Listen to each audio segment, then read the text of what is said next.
Well, hi again, everyone, and welcome into UnAnchored Boston. And as always, we are brought to you by Cold Springs RV, your destination for all things camping. And where? We're in New Hampshire, of course, and the great George Gray, the big wheel, we call him, at George Gray's Lexington Toyota, 409 Mass Ave in Lexington. And we are thrilled today. We have a bigger than the big wheel. The biggest of all the wheels is the iconic Bob Ryan in the bottom of our screen. And the iconic Bob Lobel insists that he handle all the formal introductions, Bob. So I am going to yield the floor to Mr. Lobel to start the show. You know, like I say this every time you say that, I say you're full of shit. But actually, you continue.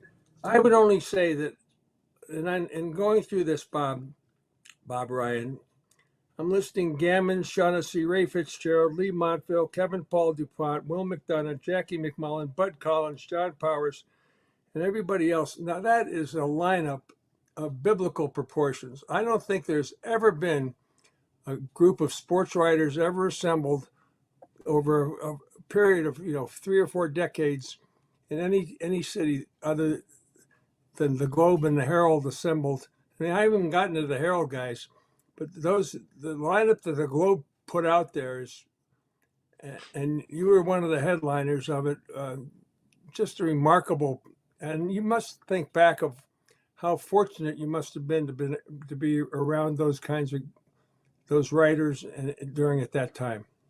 Well, when I retired officially from full-time work in 2012, in my farewell column, I cited the pride I took in the lineup that I was in, and the idea of being, if you want to be judged by the company you keep, I'm very proud to have been judged by the journalistic company that I was able to keep at the Globe, and I got to pay tribute to somebody that people wasn't even in the sports department, but the real turnaround where we to greatness was when Tom Winship became the editor of the Boston Globe in the late in the 60s, and he wasn't even a huge sports fan and was not that knowledgeable, but he recognized sports import in Greater Boston, in Boston and New England, and he was trying to make the paper tops in every way, and he knew he needed to have to do that. He needed a great sports department, and he gave the sports department the financial and the editorial and the spiritual backing that sports editors needed, and to get the job done in terms of who they hired and the resources that we had to go get stuff and do stuff. I was so lucky. I was absolutely landed in the right place at the right time when I was a summer intern in '68. And of course, starting with the fact that my fellow intern was Peter Gammons, and we got started on that same day, June 10th, 1968.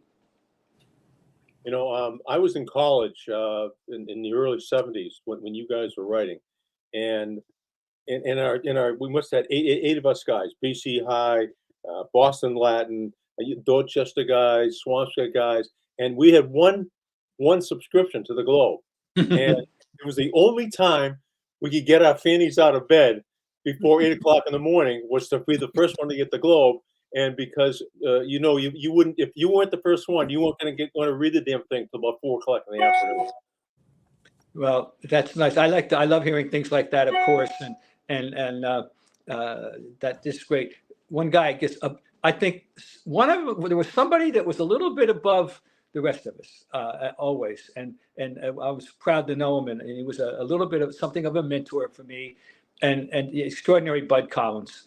Bud Collins was he was really talk about the pioneer from print to electronic.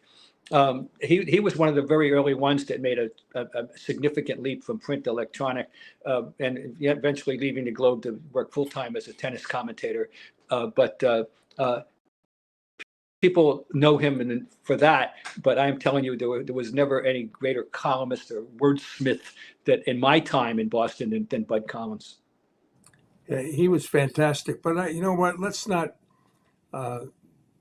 be quite so modest about print to electronics, because you were one of the forerunners of, well, I would say a regular guest on many of these shows when the writers and the broadcasters were always at odds, and never the two shall meet. It was, you were one of those guys that was a groundbreaker, because as we'd say, you always delivered. You always brought your A game, and there was I had to say that you were one of the first as a groundbreaker of bringing the broadcasters or bringing the writers into broadcasting. It's a lot tougher to bring broadcasters into writing, but not that difficult. I found out to bring writers into broadcasting, and I Well, think you either that's changed everything. what you need to do it is you got to have what I call the ham factor. And I've never been afraid I was never been afraid of a microphone. So I did radio, Bob and Mike, as far back as 1971. I was 25 years old, and I was a 1 week summer replacement for Johnny Most, who had an off-season talk show on a station WRYT. I think it was 970. I don't know. And out of Bachelor's 3 in Park Plaza, and for that week, I got $100 and 3 meals. But that was my debut and my Boston electronic debut. And TV, I remember in '78, at the year the Red Sox were in that great pennant race with the Yankees, blowing the 14-point game lead. I was on a BZ show. I forget the name. As a daytime show, a female host. And I walked in, and she said, "You're just a kid." No, I remember that, but I've never been afraid of the microphone camera.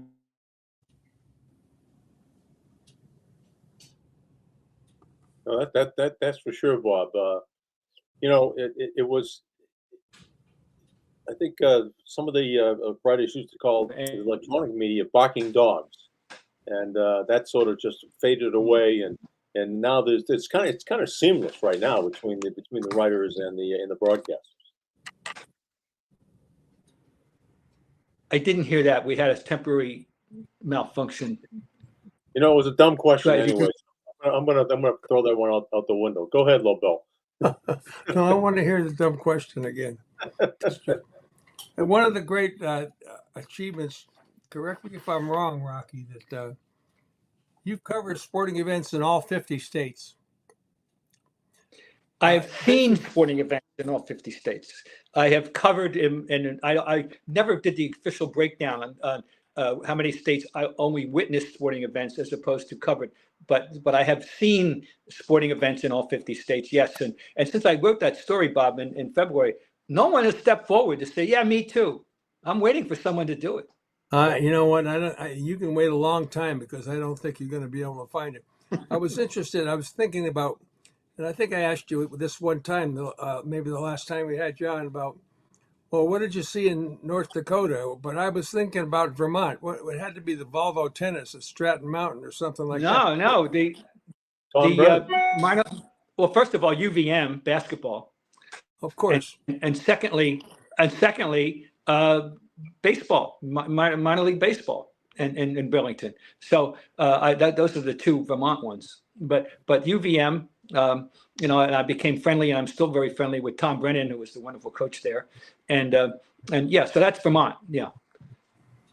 Some of them are, they just lucked out. Some of them are one-time only, one-hit wonders, like Nebraska. And that was the fact that, if you remember, when the Kansas City Omaha Kings were a franchise, and the Celtics happened to play a game in Omaha.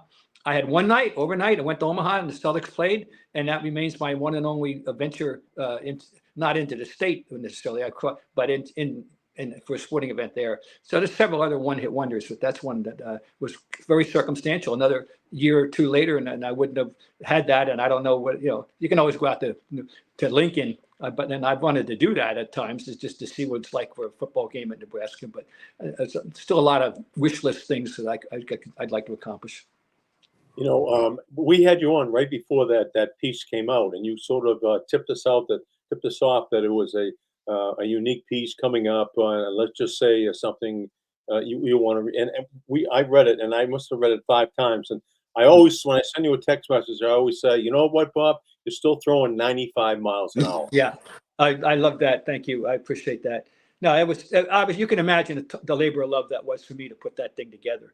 And the gratitude I have to the Globe for the presentation, both the online presentation, which and the print presentation were really flattering for me, and I'm really grateful for the way they treated that story. But no, it was fun. Start putting it together.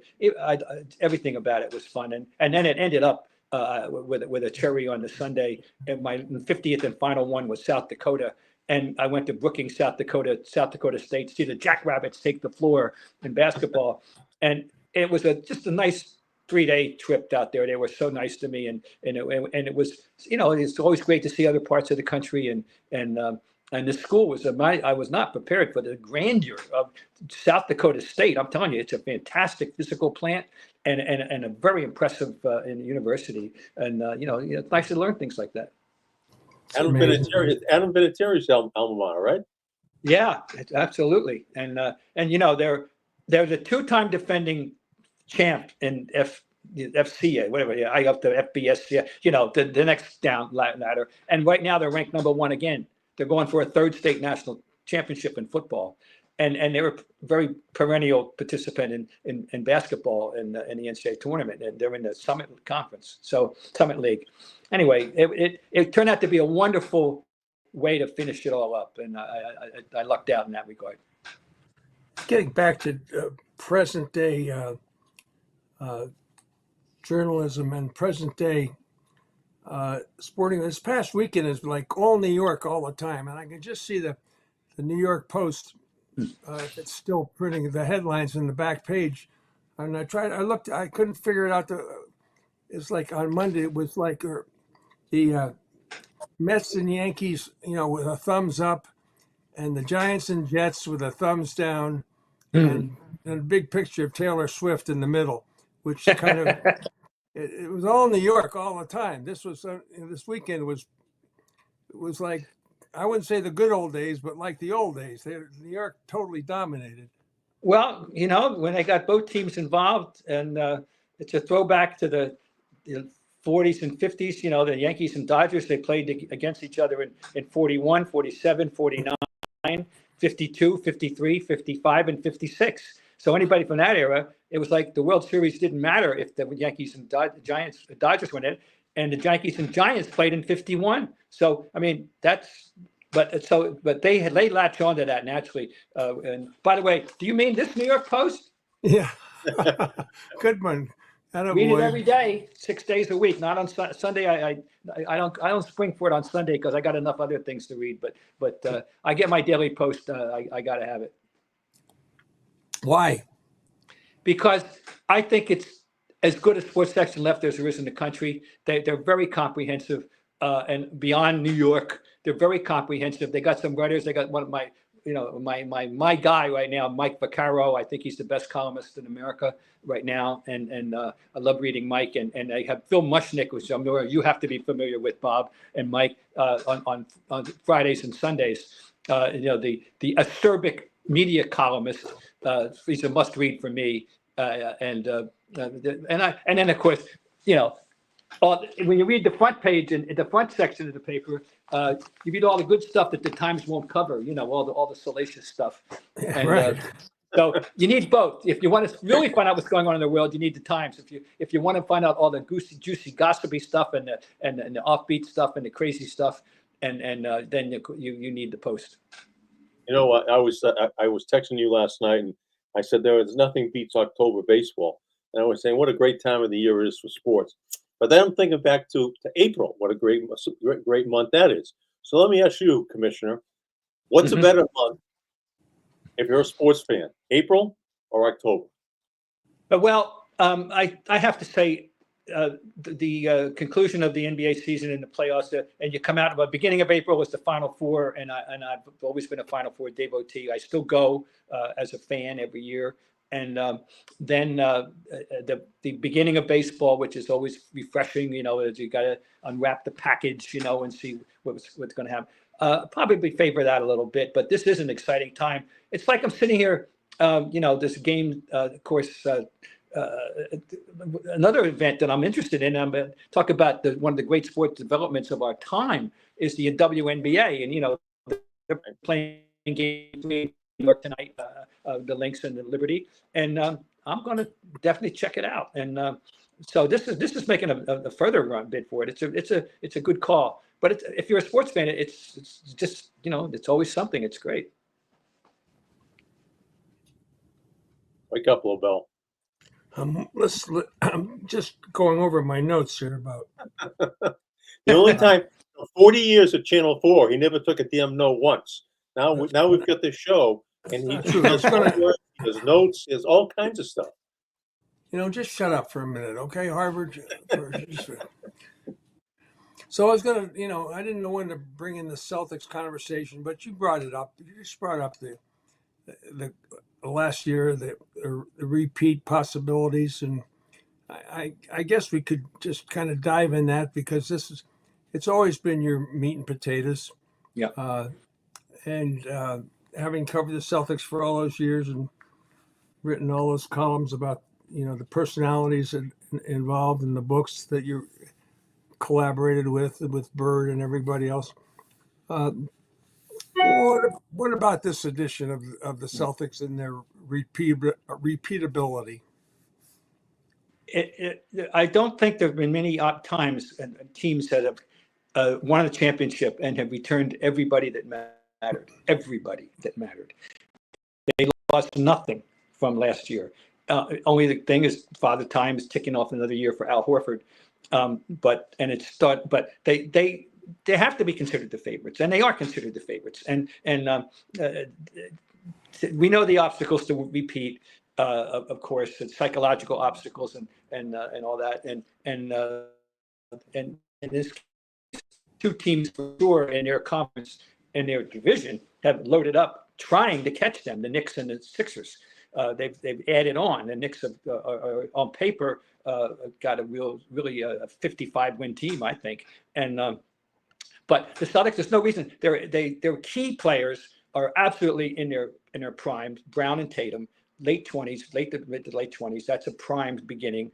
The backcourt is if it isn't the best backcourt in their history, and it's hard to say that in their time they're better than what Cousy and Sharman were in their time 70 and 65 years ago, but it's the most intelligent backcourt in the NBA I've ever seen together. They are two PhDs of basketball, Jrue Holiday and Derek White, excuse me, and then my guy, I love Peyton Pritchard. I've been a member of the fan club from day one, and he just seems to be getting better every year, and he seems comfortable in his role. By the way, he's having a terrific postseason, shooting almost 50% from threes. There's nothing not to like about this team, nothing. And even I know that guys, they got the best 5, they got the best 8, and they got the best 10 or 11. They have and I'm going to make a statement that I repeat something I said in the spring to people, and I know it sounds like the guy's office. This is the deepest quality NBA legitimate roster of NBA players in the history of the league. No team has ever had as many legitimate NBA players, not just 8 and then the next guys carry the suitcases and no. They have 11 good players. So the roster assembly of first Danny and now Brad is extraordinary.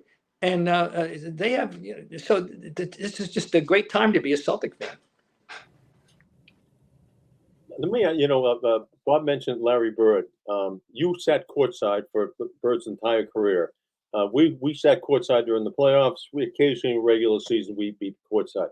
You can't pick up a Twitter or Instagram thing now with someone talking about what a great trash talker Larry Bird was. Did you know at the time that you were covering him that he was a gigantic trash talker? Not to the extent that people are now claiming. And I'm telling you, like, gee, really? I can give a couple of examples that, the one famous one when he's having a big night against the Utah Jazz and he runs by Frank Layden, the coach, and says, "Don't you have anybody who can guard me?" And that's a nice benign one. I know he engaged in some back and forth with Chuck Person during that series in '91 with the Pacers, but no, I'm telling you, I'm being educated, guys. I like to sit down and talk to him about it. Really, people making all this stuff up. I just wasn't a big part of his persona as far as I was concerned. I was much more interested in other aspects, of the game. But he's being crowned as this great trash talker, And of course, the famous one was the 3-point contest, the first 3-point contest, in which, and I have this verified by one of the participants, that he did in fact announce in that locker room which one of you guys is going to finish second, and he did do it, and it was, and Michael Cooper confirmed that for me, and then he went out and of course he did it. So, but those are like benign ones. I don't really know, so the answer, a long-winded answer to your question, I didn't think it was that big a deal, but apparently it was more than I realized. Well, the people that are coming out aren't just like scrubs, or it's Isaiah Thomas, it's James Worthy, it's Michael Cooper. It's like these guys are good players, and When I think everybody's got a story that knocks me off my stool. Hall of Famers. But I think more of Max, more more is more possible. That whole group, though, Kevin was hardly, Kevin was irreverent. Max, but Cedric Maxwell certainly liked the bus people. So that group was, if you want to relive some great times, that group was the original Big Three. We'll never have anything as much fun as they were. We've had a couple of subsequent Big Threes. But they're still the gold standard. But anyway, yeah, you're right. I'm learning, guys. I'm okay. It's fine if that's the way it was. I'm not going to object.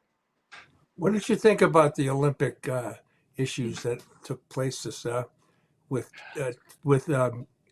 both Tatum Well, and Brown? I can't. Yeah. Well, Brown. Brown's inference about Nike domination and all. I mean, I would like to dismiss it, but if he believes it, all right, he believes it. But I just think it's a tough call. You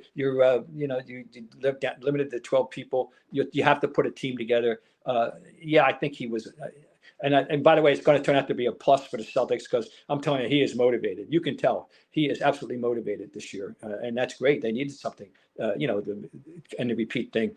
The other issue stunned me at the time that Tatum was put down, and I'm not buying Steve Kerr's mathematics issue. He said it was math. You can't play 12 guys. Yeah, you can. All you got to do is you got to start off by saying, look, guys, I got 12 all-stars here. You all know that. I respect all of you. I'll do my best. You're all going to get to play. You may not play as much as you want, and maybe one night you're going to play more than less than somebody else who's hot and all that. But I'll take care of you all. Don't worry about it, because he could have done that and still got the gold. I think one thing, guys, may have influenced Kerr a little bit when Durant came out with that great first game after not having played in months. And you remember, it was like astonishing how good he was in that. He was. Game. Maybe Kerr said, "Oh my God, I have to have this guy on the floor." And I think he may have slotted them in this. I think originally he may have thought that Tatum would start and Durant would come off, but he had to have him on the floor. Now I'm told from another source, a recent source, that a knowledgeable source, that Tatum just didn't play well. They didn't think, his shooting was poor in the playoffs. They won despite that. He helped the team in other ways, of course, but he wasn't the same dynamic guy he was in the regular season, and it kind of carried over into any workouts they had, and he really wasn't playing that great. And he should have been on the team with his resume now, but so so it's a combination of everything. I think he'll get through it okay. I think he'll be fine. I mean, I think he's a stable guy, but I'm just not buying the Kerr's explanation about the math thing. You could. People have done it in the past. You can figure 12 into the minutes, and you can't keep everybody totally happy, but you can keep your lid on anything. Okay, that to me was a fascinating. I hadn't heard your opinion about it, but it was just. It was good. I was asking about Pritchard, about how he walked during that the greatest shot. I wouldn't say the greatest shot ever. No, but we know what the Pritchard shot, that and everybody knows what that is now. Even Brad, I've talked to Brad Stevens about it, and I said, "Come on, did you know that was it? When that you weren't, that you had nothing to worry about?" And he pretty much confirmed that. He was up, and that went in. You said, "I think we're in good shape," kind of thing. That it was so. I remember it was the second one he made. He had made a previous one So now we're thinking this is his, raison d'etre. But I remember, thinking at the time, well, they were cruising anyway, but I said, this baby's over. And of course, they only got even better in the second half. Pritchard, as I told you, I'll tell you what I think about Pritchard. He is a combination of Larry Siegfried and Eddie House.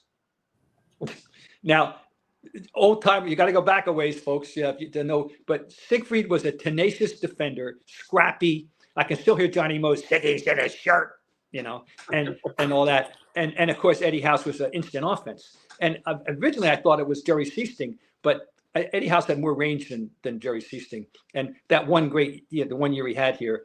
So anyway, and I think it's an apt comparison. He's a combination. He's a 2024 combination of Larry Siegfried and Eddie House. If you want to make it Jerry Seasting, that's okay too. And what a wonderful third guard he's turned out to be. And I didn't. Oh, and I'll tell you another thing. And I'll go to the mattress on this one. You can guarantee at least one sneaky offensive rebound per game from Peyton Pritchard. He's just so scrappy. He was like, look in the dictionary. You see his picture under scrappy. I love him. I'm happy that and he's having a great preseason. If you haven't noticed, if anybody hasn't. So anyway, I love Pritchard. Well, what's been the greatest addition to sports? Going all the way back to the designated hitter to the dynamic kickoff, the pitch clock, 24-second clock, et cetera, et cetera. What's been the greatest addition? Well, there's one thing. There's only one sport I think that you can say was really saved by a radical rule change, and a basketball with the 24-second clock. There were, apparently I don't remember the league in those days. I'm talking. I'm 6 and 7 years old, but what I've learned. There were too many times of games in fourth quarters of teams standing around and holding on to leads and a lot of boring games, awful. So that innovation that helps propel the league forward at that time. Other than that, obviously designated hitter was very radical at the time, and I thought it was a farce all those years that one league had it and the other one didn't. And I'm glad finally that we got one. Do one or the other, and if we're going to have one, I'd be perfectly happy that if it didn't have a DH, but I'm glad we have the uniformity now. So it was ridiculous because it was the last thing that separated the two leagues. There were no more league offices. The umpires who used to be separate are all under the same command now. The only thing left that separate the National American League at all this time was the DH, and then of course it caused complications in the playoffs, in the World Series, et cetera. And then when it went to interleague baseball, which I hate, by the way. And I think that has hurt the World Series interest by having interleague baseball. But obviously I'm in a minority and it isn't going anywhere. So that's that. I'm trying to think that maybe you can think of, I'm sure hockey, all messing around with the blue line and all that. Okay, fine. I'm not into that. And tell me if there's anything in football. It's more philosophy, right, about anything, and rather than rule, protecting the quarterback the way they do now. But there's certain things that can never be fixed. Pass interference is going to be an optional call forever, and we know that. And it's. But I just think it's interesting. Am I wrong? But 25, 30 years ago, were there that many pass interference calls that you're not wrong. Flags are everywhere. Flags are everywhere in football. To the point where your best offense sometimes is chuck it downfield and wait for the call and hope that you get the pass interference call. So maybe, but that's interpretation. That's not specifically a rule. Yeah, pitch clock probably he didn't. I think he left out pitch clock, which is very similar to the shot pitch clock is. Thank you so much. The idea whose time has come, and absolutely long overdue. And by the way, I'm noticing the last couple this week, baseball games are creeping back over 3 hours again.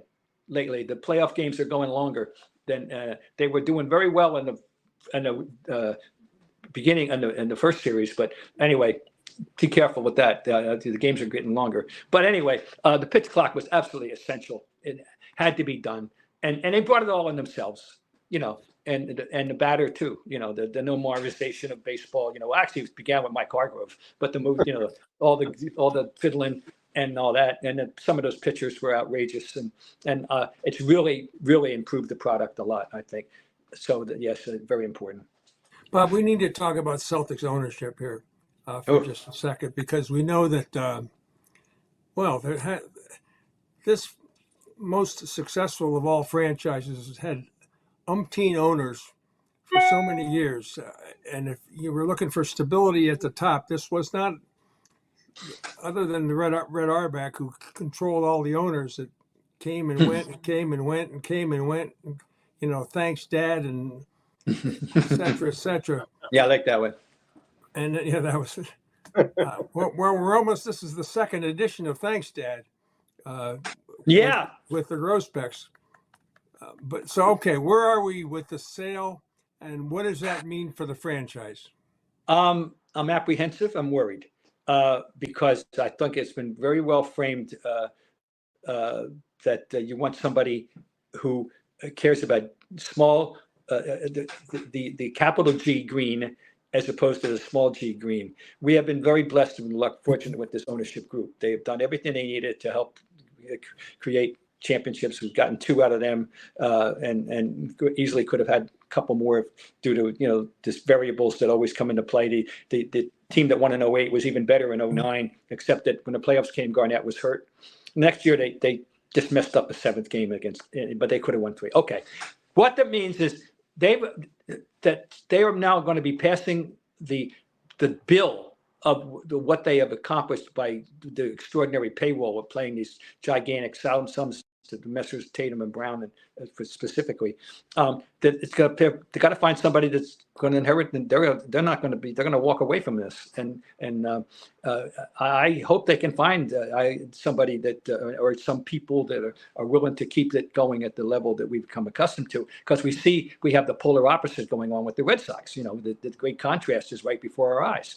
The team that is willing to overspend if necessary, and the team that is, you know, trying to, you know, keep the bean counters happy. And the immediate ramification, there'll be no immediate ramification. The 24-25 season will play out as it's going to play out. But whoever buys the team, they're going to have to make decisions starting with 25-26. And that could, you know, change the whole thing around here. We've been very lucky with these people. Their hearts have been in the right place. You know, and as well as their wallets, and so they've combined the 2 of them. It's been a great. By the way, I'm just thinking as you were talking, I realized this is the longest continued ownership in Celtics history, because Walter Brown, the league was founded in 46 and he died in 64. So do that, 18 years. These people are on a 20-year run, and we've never had a longer, more stable ownership, even including Walter Brown. How about that? I don't think anybody's pointed that out. That's pretty. Yeah. How about that? Is right. But I thank you for pointing out this continuity here. But now I said, wait a minute, wow, Walter Brown didn't make 20 years. He died in 64. They were one of the first teams to wear a patch, you know. And so anyway, we thank you very much, by the way, Wick and Irv, who's the daddy. Thanks, Dad, with the real money. And we all are rooting for Steve Pagliuca, because we know he would, in spirit, would do the right thing if he can assemble a group. But we're talking, it's just finding the figures is just so incomprehensible to us. You know, we're talking a minute, what, 4 billion at least, 5? You know, that's billion with a B, folks. It's that's where sports are. You know, speaking of, I was this happened a long time ago where you were talking about ownership, but the Celtics there was a 30-year run where they never went more than 5 years without an NBA championship. Yeah. You know, they won in 69, they won again in 74, 76, then they won in 81, then they won in 84, then they won in 86, and then we had to wait until 2008, I think. Right. But that's, you know, that's more than a generation. Oh, it's absolutely. Well, look, they're the cornerstone franchise of the league, and the Lakers, but the Lakers, they dominate. The 2 of them. We got to give the Lakers credit. They've had far more success overall since the '86 than the Celtics have had. We know that, and give them credit. That's fine. I can live with that. But they did move along the way. By the way, from many of the Celtics are one of the. There's only 3 originals left: Celtics, Knicks, and wait a minute, there was a year out. No. You have to remember that there was a year when Philadelphia did not have basketball.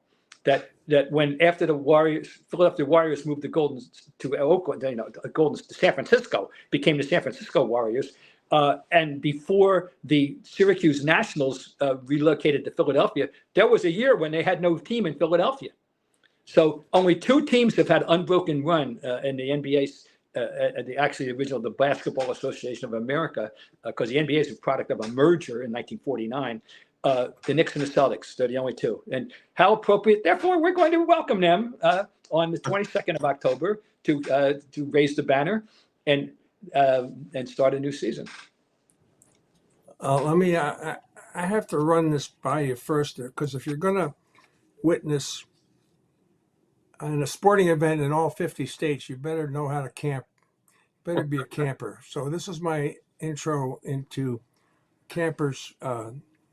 Camping. Cold Springs RV is one of our dear sponsors. And if you're going to go watch teams in 50 separate states or watch games or events, then you better know how to be a camper. And why not get a camper with all the fixings on it to go and drive around to 50 different states? What other better way is it to, I know people go to ballparks. Everybody wants to go to every major league ballpark. That seems to be a little trend.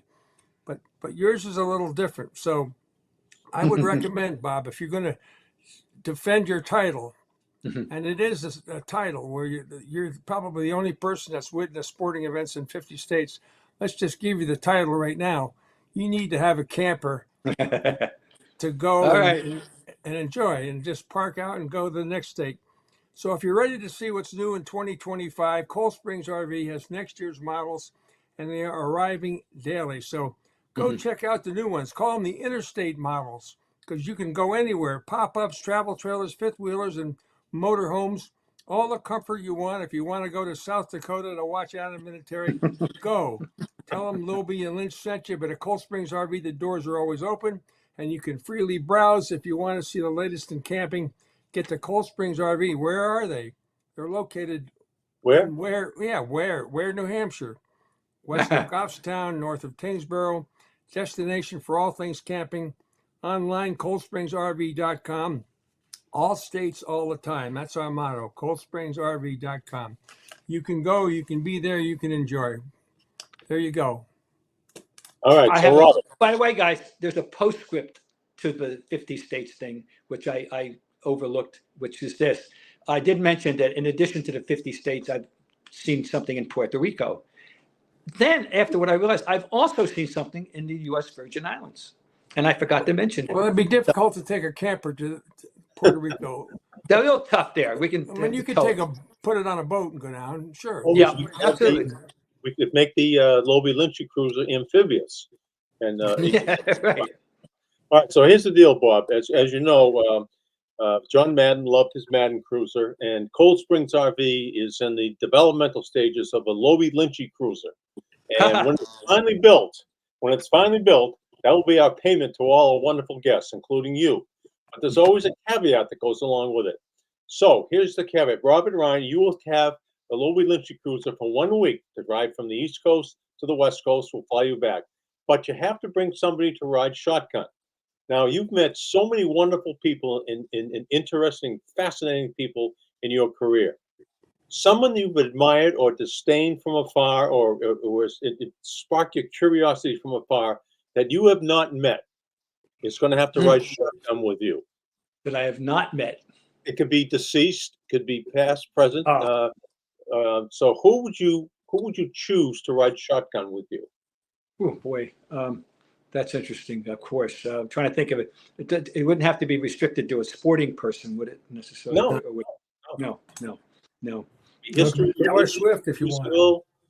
I love music. You know that, and I think there's a person whose career is beyond description with its scope and impact, and it is not, and he's not as well known to the general public as he should be. And I always wanted, Quincy Jones Quincy Jones was 32 years old when he arranged and conducted the basic Sonata at the Sands in 1966. Quincy Jones was behind the We Are the World. Quincy Jones produced Michael Jackson. Quincy Jones's tentacles are in the music business. I would like to hear his stories. That wouldn't be bad. That's pretty good. So you get to ride cross country, and we can fly you back from the West Coast. Excellent. Yeah. We've had some great. We've had everything from Sinatra to Springsteen, Taylor Swift. We've had Winston Churchill. That's what Mike Milbury came up with. Of all people. But what do you expect from a Colgate guy anyway? Nobody's picked Stephen A. yet. Stephen A. Smith. Yeah. Oh, Stephen A. Stephen A. Oh. Had birthday yesterday. Turned 57. I saw it in the Who's Who in the World thing. Happy birthday, Stephen. Let me ask you about what are your observations and impressions of Bill Belichick once he has stepped outside that coaching circle? I love it. I love this new face he's putting onto the world. My theory on Bill Belichick, and he's demonstrating it to the world now, I think, is this.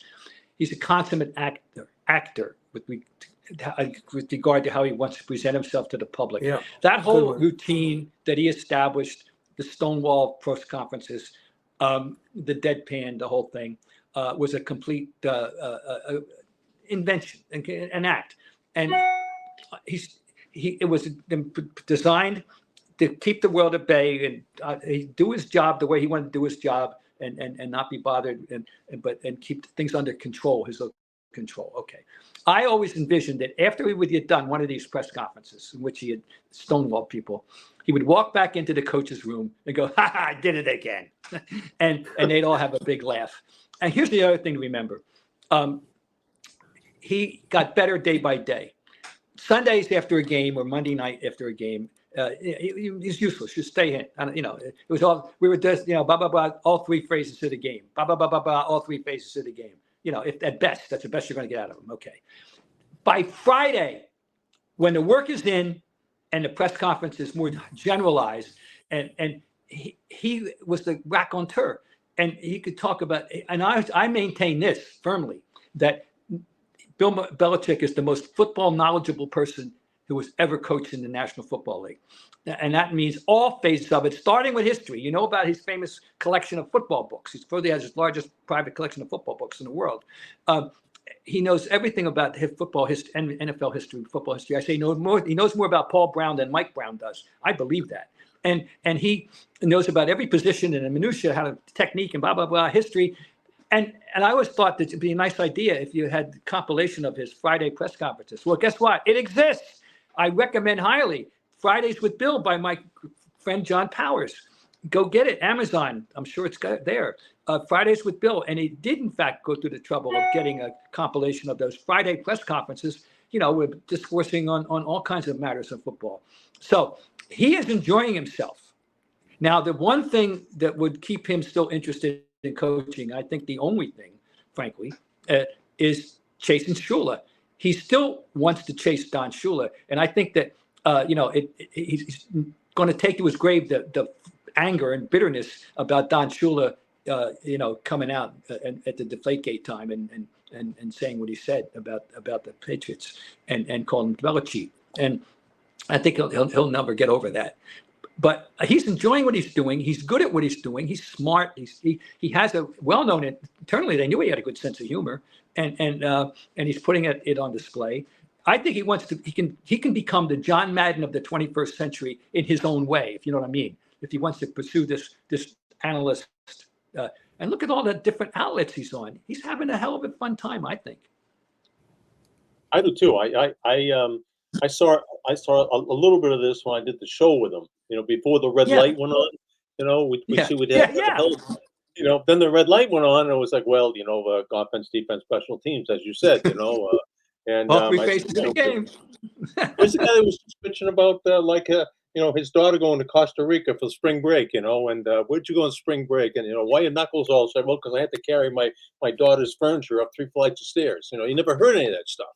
No. And now he's become a little bit. I think unvarnished might be the best word I can come up with right now. And he's not that stoic guy. Um, and even when he was at his worst, he'd give someone ask a question, and every year some news station would send down a reporter and they said, this guy is going to crack Bill Belichick. And the Yeah. guy asks the question, and you go, oh my God, oh no, please, please, please, please. And then you get the death stare, and then one word answer. And he's so much deeper than that. I'm thoroughly enjoying it. And it started the night of the draft when he was on for 6 hours with Pat McAfee. Oh yeah, yeah, and don't forget the whole Bon Jovi thing that was always hanging out there. And he's practically, and it was like a groupie. And it was very hard to wrap your head around the idea that Bill Belichick that we'd see after a Sunday game, and a guy who traveled Europe with Bon Jovi, and remains a friend of Bon Jovi for all we know. But the idea that side of him, so you knew it was out there. So you knew there had to be more to the guy. We all knew. Look, he was more complex than the general public knew. But it's just hard to make people understand. If the only time they see him is after these football games when he's into the act, or if they see the excerpt from the daily press conference, then they could not possibly believe that there was a more complex person there. Bob, let me ask you this about the NBA. Not that we don't enjoy talking about Belichick, but sometimes I think the NBA is like a meteor ready to crash into a planet and explode. And how does the NBA need to be fixed? I mean, they put in the 3-point shot, they put in the 24-second clock. They're constantly tinkering with, the next will be the height of the basket, the next will be the width of the rims. Does the NBA need to be fixed? I think it's in good shape, and now they've got a global, more and more of a global reach, and look at the domination of international players. Now the last 5 MVPs over years have been an international player. I look, I'm not a fan of the three. I made myself clear on that 100,000 times. I'm not a fan of the three, but it's not going anywhere. There'll be a 4-point shot before they get rid of the 3-point shot. I mean, I'm afraid. Then all right. It seems it's doing well, right? I mean, and the other thing is the competitiveness of it. That we've had a different champ, 5 straight years or 6 now, and nobody's repeated since in a long time, which is something that commissioners everywhere love. I think there's hope in many places, and hope in many different size markets. Oklahoma City now has definitely got a good team, and so I don't think it's. I mean, I don't like the product as much as I loved it in its what I call its golden era. Well, have you crossed over? Is what I'm saying.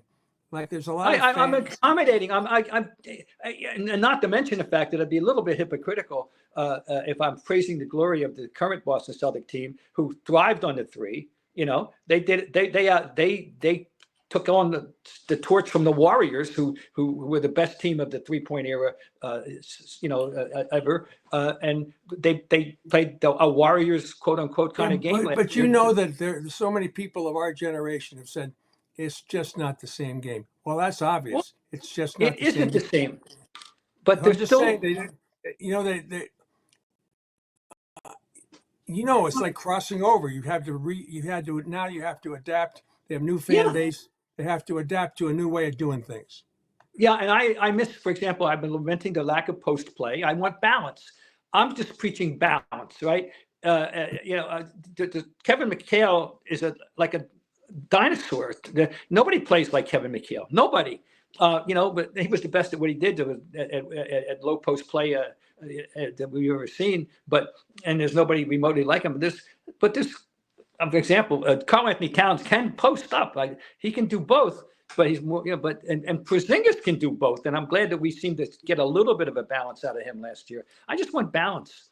But I agree. It's not the same game. I don't enjoy it quite as much. I want some balance. But the people, this generation, just remember the league. The 3-point shot came into the college basketball in the NBA in 1979.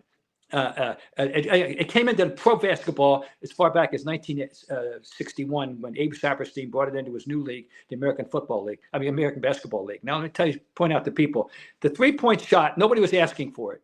It's a gimmick of a promoter. That's what it is. It's the gimmick of a promoter, Abe Saperstein, who was trying to get some attention to a new fledgling league. He was going to challenge the NBA. Well, that league lasted a year and a half. It folded in the second year. But the Eastern League, with then the second best basketball league in the world, picked it up. And then when the ABA came to existence in 76, they needed to get some attention. And they not only introduced the 3-point shot or brought it in, but they got a red, white, and blue basketball. Another gimmick, okay? Well, people don't look at it that way, but it is. No one was asking for it. And there was nothing wrong with the game without it. Nothing. It was fine. But once it goes in, now it's the currency. Teams, it's the currency. It's a different game. And if you can't make the adjustment and to be a fan, I put up with it. And that's what I do. I put up with it. There's still other aspects of the game that are to enjoy.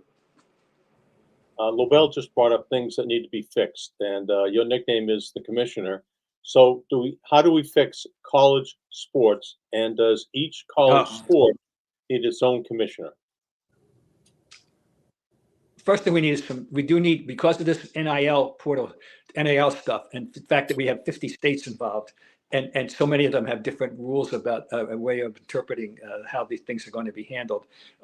I know it's always a dangerous thing to wish federal intervention in sports, but we need a national approach now. Congress has to get involved if we want to preserve something of the nature of this activity about college sports. It's a long topic, guys. College sports in America are unique to America. No other country does this. No other country has its institutions of higher learning provide what I call entertainment for the masses. Oh, Canada, but it's Division III level. They're inconsequential in Canada. It's very minor.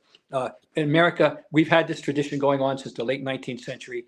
And we love it. And can you imagine waking up in Tuscaloosa, Alabama, and there's no Alabama football? Can you imagine waking up in Lexington, Kentucky, and there's no Kentucky basketball? No, they can't. The large portion of this country worship college sports.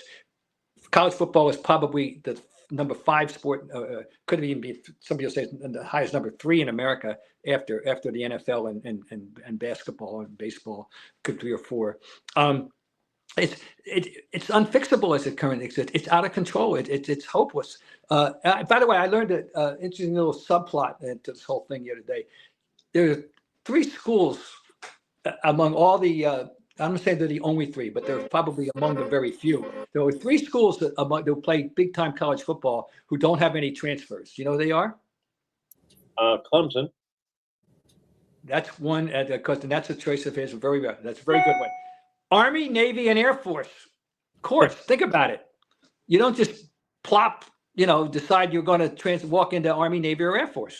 And so they're going to be affected in the long run by this. Although right now I know Army and Navy are ranked, which is rare together and all that. Anyway, but the college sports thing, I remember Charlie Baker, God love him, when he took this job before all this bleep hit the what. I said, Charlie, I would have loved to say to him, Charlie, I wish you'd talk to me, because it's the second worst job in America after mayor in New York. And I know for a fact, from having just spent time at the Hall of Fame and talking to some people, the job is 10 times worse than he realized, and he had to go in with his eyes open. It's the idea of the student athlete amateurism gone. The money speaks, and now people. The idea of watching somebody mature for a 4-year career and rooting for that kid, gone. And so people have to make their adjustments, and based on the attendances of the big schools, right now, the people are still showing up. They'll make their adjustment with this state pride and this institutional pride that they have. We're not touched too much by it around here. I don't know how BC is going to fare. There's no way that they're going to be able to compete on this level financially. So I don't know what's going to happen in the long run. But we're heading. And how about the conference realignment? How about the stupid geography, the abrogation of common sense with geography? It's laughable. It's stupid. And by the way, I'll just get off the soapbox finally. And with this, It's not the players' fault for wanting the money. It's not the AD's fault for trying to arrange their programs. It's the presidents who have caused all this with their greed, and they couldn't resist the money. And they couldn't say we have to have a common sense approach to this. We shouldn't have Stanford and BC in the same conference. No. It's the presidents. They're the fault, and they've let this thing now develop into something that's completely different than we've ever known, and it isn't going back. It's a good time to jump in now and talk about our good friend George Gray. If you want to go see an ACC game, BC and Stanford, hey, you're gonna need a good car to drive all the way across the country and use the Lobel Lynch cruise that Bob Ryan's going to be using. Hey, if you're thinking about a new vehicle, go where Lobel and Lynch go. Go see our good friend George Gray at George Gray's Lexington Toyota. We've been customers for years because we know George Gray will treat you right. They're a family-owned and operated dealership that we trust and you can trust as well. George is always hanging around the lobby. He's a big sports fan. Go in there, buy a car, rent a car, have your car serviced, and talk to George while you're doing it. Go see the great George Gray, the big wheel we call him, at George Gray's Lexington Toyota, 409 Mass Ave in Lexington. Okay, Bob, go ahead. I just want to say there's nothing that Brad Stevens seems to be able to touch that doesn't go wrong. I mean,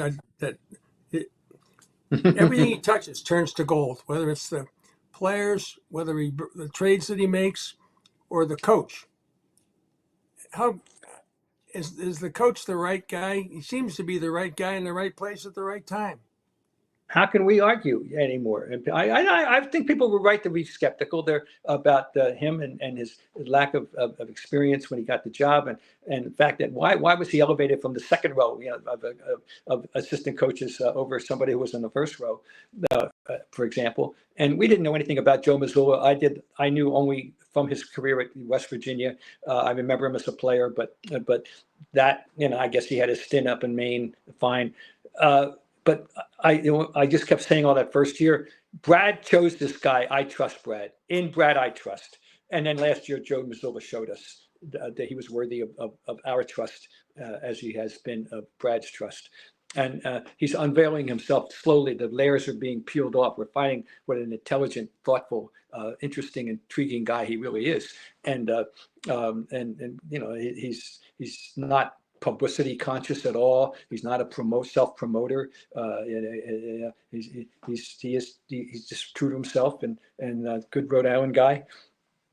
Now, Brad, but about Brad, I've said, I can just sum it this way. Boy, we're lucky to have Brad Stevens. We were lucky to have him as a coach, and we were lucky to have him as a general manager or chief executive, whichever title that is. No, we're lucky. We're very lucky, and he's a down to earth person because he's grounded, but he's nobody's fool, and he knows what he's doing. He completely does. Why did you get out of coaching so early, Bob? The only thing I've gotten out of him on that one, family. He pointed out to me last year that Mazzulla's